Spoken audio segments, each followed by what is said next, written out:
Вітаю вас на своєму красивому каналі, з вами Настя, і сьогодні цей день настав. Я розповім вам про кольорове коло. Що це таке і як його використовувати в макіяжі. Ну і в стилі, в зовнішності, якщо ви зрозумієте, що це таке, як це працює, то не дякуйте. Хочу вам ще швиденько подякувати. Я заходила в аналітику свого каналу і бачила, що деякі з вас поставили колокольчик. Тобто, коли я публікую відео, вам надходять повідомлення. Ви просто такі булочки. Це так приємно, що ви чекаєте на мене. А для тих, хто новенький і ще не підписаний на мій канал, будь ласочка, підпишіться і поставте вподобайку на це відео, тому що це дуже важливо для такого маленького нового каналу, як у мене. А мені б хотілося, щоб якомога більше тих людей, які так, як і я, люблять макіяж і все, що з ним пов'язано, знайшли мій канал, і у нас було таке велике, затишне, дружне ком'юніті. Тому давай, тисни підписатися, вподобайку, і переходжу до теми відео. В мене тут мій помічник, тому я інколи буду дивитися донизу. Взагалі, я мушу сказати, що я навчалася в художній школі 5 років, і там на стіні у нас висів такий великий плакат з цим самим кольоровим колом. Але їх там 3 різновиди, і якщо видно, я, може, ще поставляю вам картинки, ось такий майже завжди висить у художників. Але нам для макіяжу підійдуть більше 2 інших. Саме я раджу самий простий – це кольорове коло за Ітеном. Що таке кольорове коло? І звідки взялися ці фарби, і як їх мішати, і чому саме так? Кольорове коло – це не що інше, як веселка. Це те, на що розпадається світло, цей промінчик світла, на які кольори, які він кольори в собі містить. Я не знаю, як ще вам пояснити. Коли ми бачимо веселку, найсильніше переламляється фіолетовий колір, тому він знизу, він зігнутий більш за все, і потім поступово йде розтяжка інших кольорів до червоного. Червоний переламляється, я не знаю, в українській мові це правильно, переламляється, я загуглю потім. Червоний колір переламляється менше за все, тому він згори. І ось така веселка. Але якщо ми веселку ось так візьмемо, розгорнемо і звернемо в трубочку, то у нас вийде це саме кольорове коло. Ноутбук захотів обновитися.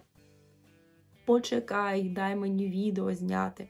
І ось так ми, якщо згинаємо, то фіолетовий біля червоного. Я, звісно, вам це кольорове коло сюди вставлю і, напевно, залишу до кінця відео, щоб ми один одного розуміли, тому що я буду тут дивитися, і він в мене просто вже в очах, але все одно, знаєте, коли знімаєш відео, можна щось не так сказати, тому ось я, вибачайте, дивлюся донизу і буду вам зараз розповідати. Тобто, що таке кольорове коло, ми розібралися. Це просто те, на що преломляється світло, на які кольори і в якій послідовності. Взагалі існує дуже багато схем, за якими ви можете використовувати кольорове коло. Давайте пройдемося по 3-4 таким найголовнішим, які нам знадобляться в макіяжі. Є така монохромна схема. Тобто ми беремо, наприклад, жовтий і усі кольори, якими може бути жовтий. Тобто світло-жовтий, жовтий, середньої такої насиченості жовтий, темно-жовтий. Тобто жовтий, яким він є, від світлішого до найтемнішого. Ця розтяжка, вона може бути використана в монохромному макіяжі. Тобто це тільки один колір в різних його проявах світлості чи темності. Боже, я сподіваюся, що вам зрозуміло. Просто один колір. Є ще аналогова схема. Я не впевнена, що вам ці всі назви знадобляться, але буду наче розумна і вам все так розповім як вчитель. Аналогова схема – це коли ви використовуєте кольори, які стоять поруч в цвітовому колі. Тобто жовтий, помаранчевий, червоний, синій, зелений, жовтий, червоний, фіолетовий, синій. І ось, я, наприклад, беру 3 кольори, ви, звісно, можете зробити веселку-розтяжку, і це і буде аналогова схема для макіяжу, наприклад. Переходячи один з одного, починаємо, наприклад, з фіолетового, фіолетовий, синій, зелений, жовтий, помаранчевий, червоний. Це аналогова схема. Саме цікава схема, яку використовують просто усюди, це комплементарна. Ви 100% десь чули такий вираз «комплементарні кольори». І комплементарні кольори – це кольори, які стоять один навпроти одного в кольоровому колі. Це червоний і зелений, наприклад. Жовтий і фіолетовий. Блакитний і помаранчевий. Ці кольори в макіяжі поруч використовувати дуже складно, тому що вони комплементують, тобто вони, якщо їх змішати, вони дадуть вам коричневий колір. Якщо ви вже зрозуміли, коли я сказала червоний-зелений, то ви могли одразу здогадатися, ці зелені коректори і бази для обличчя, коли у нас є почервоніння, то нам радять наносити що? Зелений коректор. Коли в нас синці під очима, це щось таке більш синеньке, наприклад, то це завжди помаранчевий лососовий консилер. Якщо це більш фіолетове, то дивимося на кольорове коло. Коректор повинен бути жовтий. Якщо більш такий вже к зелененькому йде, то коректор повинен бути прям такий лососово-персиковий, ближче до помаранчевого кольору.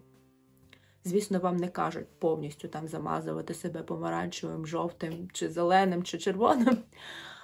Просто трошки такий відтіночок повинен бути, і тоді це дійсно нівелює ці кольорові аспекти, тому що кольори комплементарні.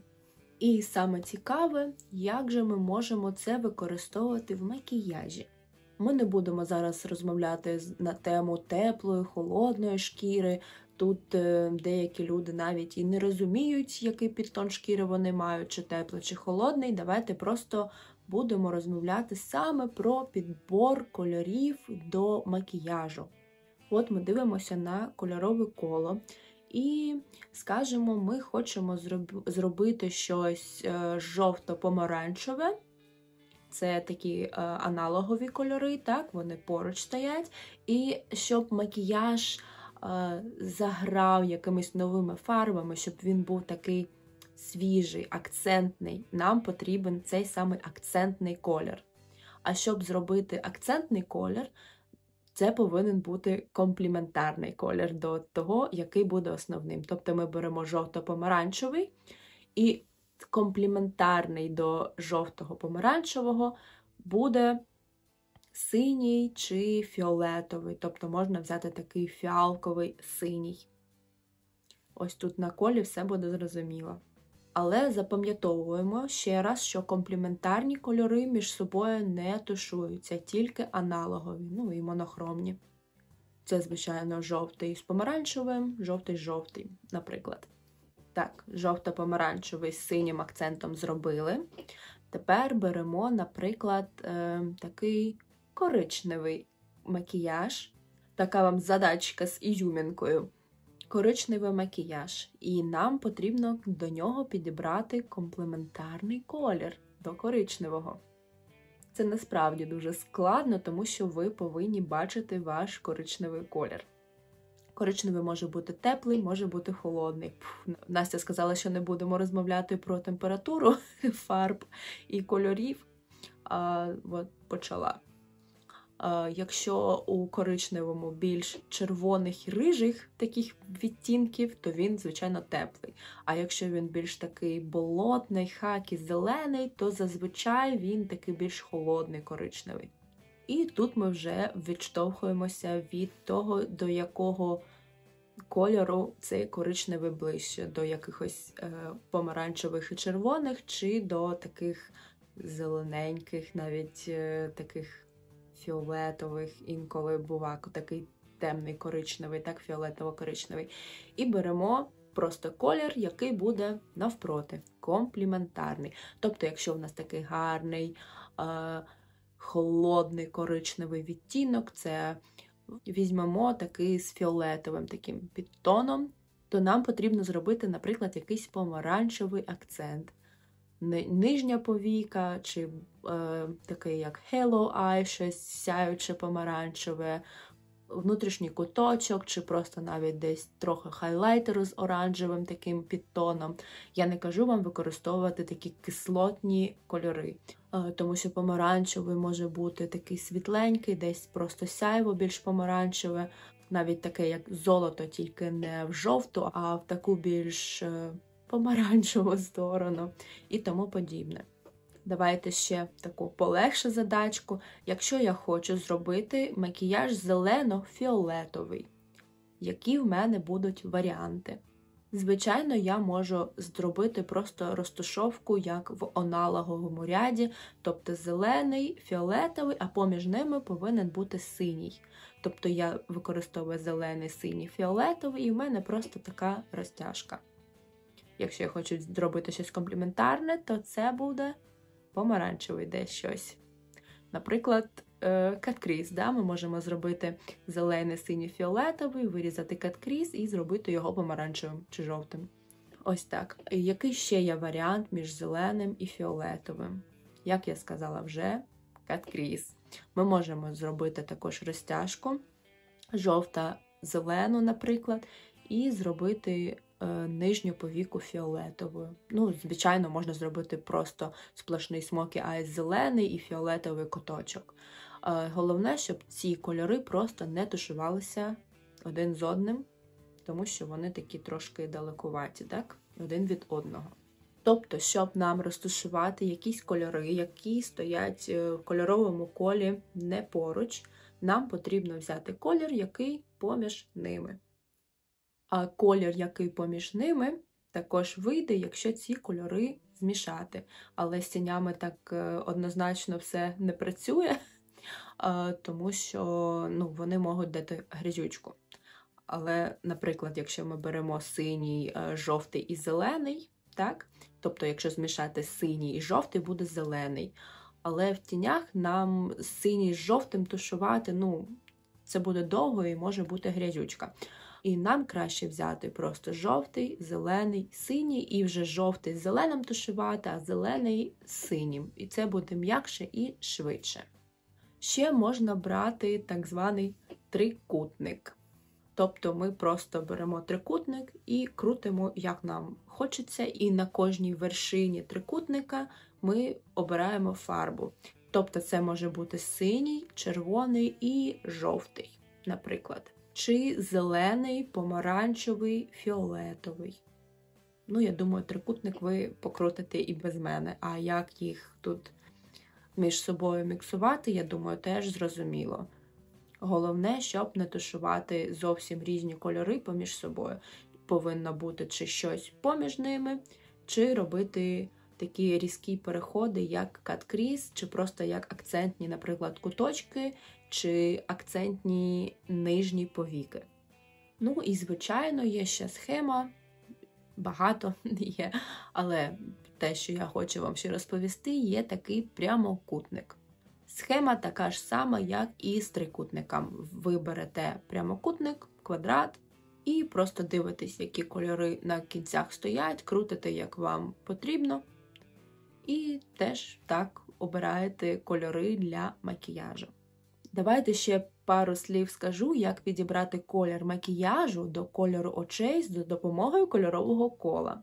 Якщо визначити свій колір шкіри без помічі спеціаліста буває доволі таки складно, то зазвичай колір своїх очей ми знаємо, так? І тут працює та ж сама схема, аналогова, монохромна чи комплементарна. Якщо ми використовуємо монохромну і таку більш яскраву схему макіяжу, наприклад, у нас зелені очі, і ми використовуємо таку розтяжку зеленого. Темніше, світліше, монохромний зелений, так? То наші очі по відношенню до таких яскравих зелених кольорів, наші зелені очі по відношенню до яскравих зелених кольорів будуть трошки програвати, і візуально ваші зелені очі будуть такими більш сяючими, вони будуть виглядати світліше. Тобто, коли монохромний макіяж, то очі виглядають трошки світліше, вони як сяють, трохи втрачають колір. Але це не завжди погано, це може виграшно дуже виглядати. Наприклад, як сьогодні у мене. У мене, звичайно, більш аналогова схема, але до кольору очей монохромна і аналогова, вони так, схожі. У мене в мене багато взагалі кольорів в очах, але я відношу себе до таких сіро-блакитних очей. І я зробила сьогодні такий м'ятний макіяж, і на фоні цього м'ятного макіяжу мої очі вже не такі яскраві, і вони так трошки більше виділяються таким, як білим світлом, я не можу пояснити. Оцей ефект очей хаскі, коли очі трохи як світяться, так?